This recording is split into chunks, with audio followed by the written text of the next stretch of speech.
السلام عليكم ورحمة الله وبركاته. الحمد لله والصلاة والسلام على رسول الله أما بعد. அன்பார்ந்த இஸ்லாமிய சகோதர சகோதரிகளே, அல் குர்ஆனை நடைமுறை வாழ்வில் செயல்படுத்த சில வழிகாட்டல்கள் என்ற ரமதான் சிறப்பு நிகழ்ச்சியின் தொடர் 12 உங்கள் அனைவரையும் சந்திப்பதை மகிழ்ச்சி அடைகின்றேன். இன்றைய தொடரிலே நாங்கள் ஒரு முக்கியமான விடயத்தை பார்க்க இருக்கின்றோம். அல் குர்ஆனை நாங்கள் எல்லோரும் சிந்திக்க கடமைப்பட்டிருக்கிறோம். வெறுமனே ஓதுவதோடு அதனை நிறுத்திக் கொள்ளாமல் அதில் என்ன சொல்லப்பட்டிருக்கிறது என்பதை சிந்தித்து அதிலே நமது வாழ்க்கைக்கு தேவையான வழிகாட்டல்களை நாங்கள் பெற்றுக்கொள்ள வேண்டும் என்பதை நாங்கள் கூறி வருகின்றோம். இப்பொழுது சிலருக்கு ஒரு கேள்வி வரலாம். இன்று இந்த அல் குர்ஆனிலே உள்ள கருத்துக்களை படித்துவிட்டுதான் முஸ்லிம் அல்லாதவர்களும் அல்லது முஸ்லிம்களை வழிகட்டி சென்றவர்களும் பல தவறான கருத்துக்களை அல் குர்ஆனிலே இருந்து எங்களுக்கு எடுத்துக்காட்டி இஸ்லாத்தின் மீது பல தவறான கருத்துக்களை குற்றச்சாட்டுகளை முன்வைப்பதை நாங்கள் பார்க்கின்றோம். எனவே நாங்கள் பொதுமக்கள் அல் குர்ஆனை படிக்கக்கூடிய நேரத்திலே அவர்கள் சில வேளை வழிகட்டி செல்வதற்கு வாய்ப்பு இருக்கிறதா என்ற ஒரு சந்தேகம் சிலருக்கு வரலாம். நீண்ட காலமாக சமூகத்தில் அப்படியான ஒரு கருத்து நிறைவு வந்திருக்கிறது. இன்றும் சிலரிடத்தில் அந்த கருத்து இருக்கிறது. மொழிபெயர்ப்புகளை படிப்பதன் மூலமாக அல் குர்ஆனை சொந்தமாக நாங்கள் அவருடைய கருத்துக்களை தஃப்சீர்களை படிப்பதன் மூலமாக வழிகட்டி செல்வதற்கான வாய்ப்பு இருக்கிறது, தவறாக விளங்கிக் கொள்வதற்கு வாய்ப்பு இருக்கிறது என்ற ஒரு குற்றச்சாட்டு முன்வைக்கப்படுகிறது. அன்பார்ந்த சகோதரர்களே, இன்று இப்படி குர்ஆனை பற்றியும் சுன்னாவை பற்றியும் இஸ்லாத்தை பற்றியும் முன்வைக்கப்படக்கூடிய குற்றச்சாட்டுக்கள் இவற்றை பார்த்து பல முஸ்லிம்கள் என்ன செய்கிறார்கள்? இஸ்லாத்திலே சந்தேகப்பட ஆரம்பித்து விட்டார்கள். இப்படியெல்லாம் தவறான கருத்துக்கள் குர்ஆனிலே இருக்கிறதா, சுன்னாவிலே இருக்கிறதா, இஸ்லாத்திலே இருக்கிறதா என்று நினைக்க ஆரம்பித்து விட்டார்கள்.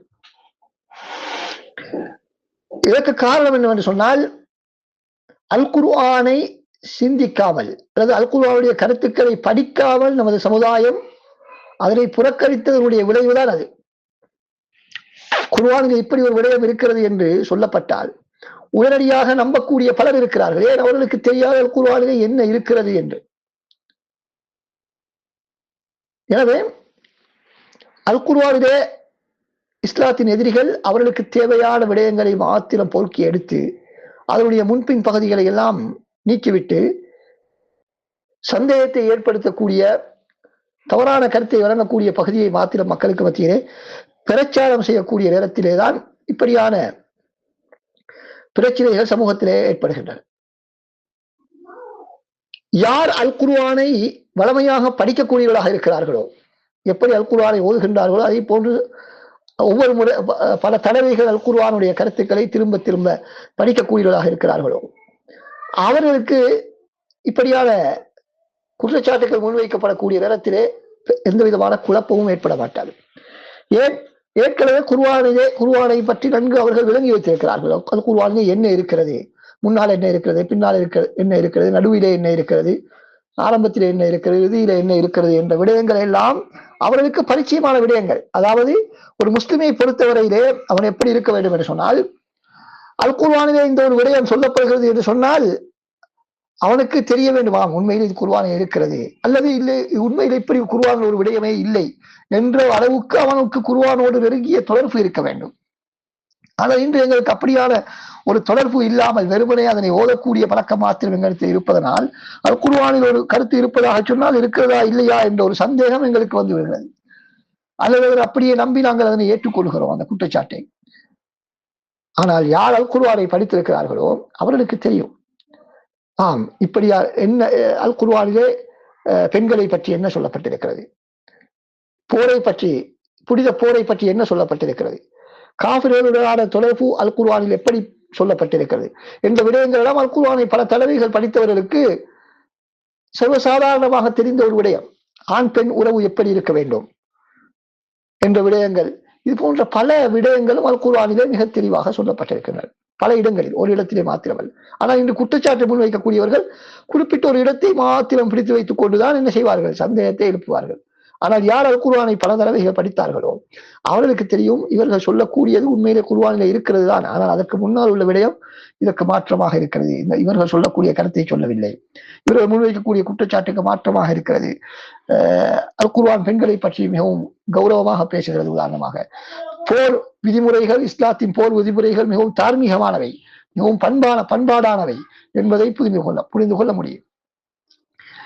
அப்படி இல்லாத பொழுதோ நாங்கள் குர்ஆனை விட்டும் தூரமாக இருந்தால் எதெல்லாம் குர்ஆனிலே அப்படி இருக்கிறது இப்படி இருக்கிறது என்று சொல்லும் பொழுதெல்லாம் எங்களுக்கு ஒரு உள்ளத்திலே ஒரு என்ன செய்யும், ஒரு நெருக்கடி ஏற்படும். இப்படியெல்லாம் குர்ஆனிலே இருக்கிறதா என்று ஒரு சந்தேகம் எங்களுக்கு வருவதற்கு ஆரம்பிக்கும். எனவே யாரெல்லாம் பொதுமக்களை அல் குர்ஆனை படிப்பதை விட்டும் அதனுடைய கருத்துக்களை புரிவதை விட்டும் தடுக்கின்றார்களோ அல்லது எச்சரிக்கின்றார்களோ அவர்கள் அல்லாஹ்வை பயந்து கொள்ள வேண்டும். அப்படி செய்வதன் காரணமாக நாங்கள்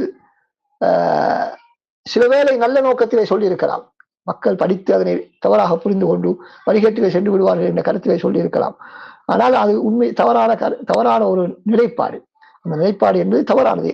எந்த அளவுக்கு மக்கள் குர்ஆனோடு மிக நெருங்கிய தொடர்பை வைத்திருக்கிறார்களோ அந்த அளவுக்கு அவர்கள் வழிகேட்டிலே இருந்து பாதுகாக்கப்படுவார்கள். யார் என்ன குற்றச்சாட்டு முன்வைத்தாலும் அல் குர்ஆனுடன் நாளாந்தம் தொடர்பில் இருக்கக்கூடிய ஒரு மனிதரால் அந்த குற்றச்சாட்டு பிழையானது, அதுக்கு மறுப்பு தெளிவாக சொல்ல முடியாவிட்டாலும் கூட இவர்கள் சொல்லக்கூடியது போன்று குர்ஆனிலே இல்லை என்பதையாவது புரிந்து கொள்ளக்கூடிய அளவுக்கு அவர்கள் தெளிவை பெற்றிருப்பார்கள். இன்னும் ஒரு படி வேலை சென்று நன்கு அதனை கற்றவர்களாக இருந்தால் அவர்களுக்கு மறுப்பு கொடுக்கக்கூடிய அளவுக்கு அவர்கள் மாறிவிடுவார்கள். எனவே யாராலும் என்ன செய்ய முடியாது, இந்த முஸ்லிம்களை ஏமாற்ற முடியாமல் சென்றுவிடும்.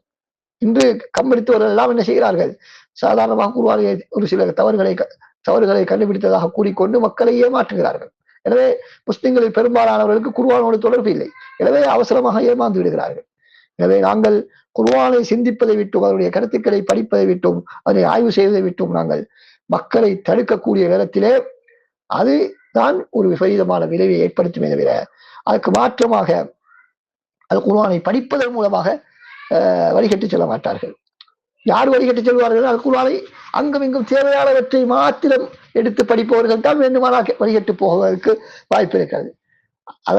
அதனால்தான் நாங்கள் பார்க்கிறோம், இஸ்லாத்தின் எதிரிகளான ரசூலுல்லாஹ்வுடைய காலத்தில் இருந்தவர்கள் அவர்கள் குர்ஆனுடைய அரபி மொழி நன்றாக தெரிந்தவர்கள் தான். ஆனாலும் அல் குர்ஆனை கொண்டவர்கள் நேர்வழி பெறவில்லை. காரணம் என்ன? அவர்கள் அல் குர்ஆனை முழுமையாக படிக்கவில்லை. அத்துடன் ரசூலுல்லாஹ்வுடைய சுன்னாவோடு சேர்த்து ரசூலுல்லாஹ்வுடைய வழிகாட்டல்களோடு சேர்த்து அல் குர்ஆனை புரிந்து கொள்ள தவறினார்கள். எனவேதான் அல் குர்ஆனுடைய வழிகாட்டலை அவருடைய வாழ்க்கையை அவர்கள் நடைமுறைப்படுத்தாமல் செல்வதற்கான முக்கியமான காரணம். எனவே அன்பார்ந்த சகோதரர்களே, அடுத்ததாக நாங்கள் புரிந்து கொள்ள வேண்டிய முக்கியமான விடயம் என்னவென்று சொன்னால், அல் குர்ஆனுடைய கருத்துக்களை படிப்பதன் மூலமாக நாங்கள் அல் குர்ஆனை முழுமையாக நாங்கள் புரிந்து கொள்ள முடியாது. ஓரளவுதான் நாங்கள் புரிந்து கொள்ள முடியும். உதாரணமாக பாருங்கள், இன்று சில சகோதரர்கள் வந்து சொல்வார்கள், மாஷா அல்லாஹ் இன்றைய தஃப்சீர் வகுப்பிலே மிக அருமையான ஆழமான நுணுக்கமான கருத்துக்களை எல்லாம் கேட்க முடிந்தது. அல் குர்ஆன் எவ்வளவு ஆழமான கருத்துக்களை எல்லாம் பல பிரச்சனைகளுக்கான தீர்வுகளை எல்லாம் சொல்லுகின்றது என்பதை இந்த வகுப்பிலே கலந்து கொள்வதன் மூலமாக எங்களால் அறிய முடிந்தது என்று சொல்வார்கள். அவர்களுக்கு நான் சொல்லக்கூடிய விடயம் என்னவென்றால், உங்களுக்கு வகுப்பிலே சொல்லப்பட்டது அல் குர்ஆனிலே உள்ள சில விடயங்கள் மாத்திரம்தான். அதாவது அந்த அல் குர்ஆனுடைய அந்த வசனத்துக்கு விளக்கம் சொல்லக்கூடிய அறிஞர், வகுப்பெடுக்கக்கூடிய அந்த அறிஞர் பல தஃப்சீர்களையும் பார்த்து அதிலே சில விடயங்களை அவர் முக்கியமானதாக கருதக்கூடிய விடயங்களை மாத்திரம்தான் அந்த நேரத்துக்கு பொருத்தமான அளவிலே அவர் எடுத்து வைத்திருப்பார். அவற்றிலே இவ்வளவு பெரும் நிறைய விடயங்கள் இருக்கின்றது என்று சொன்னால், நாமவே அந்த விளக்கங்களை நாங்கள் சென்று படித்தால் இன்னும் எவ்வளவு விவரங்கள் எங்களுக்கு கிடைக்க வாய்ப்பு இருக்கிறது என்பதை நாங்கள் சிந்திக்க வேண்டும்.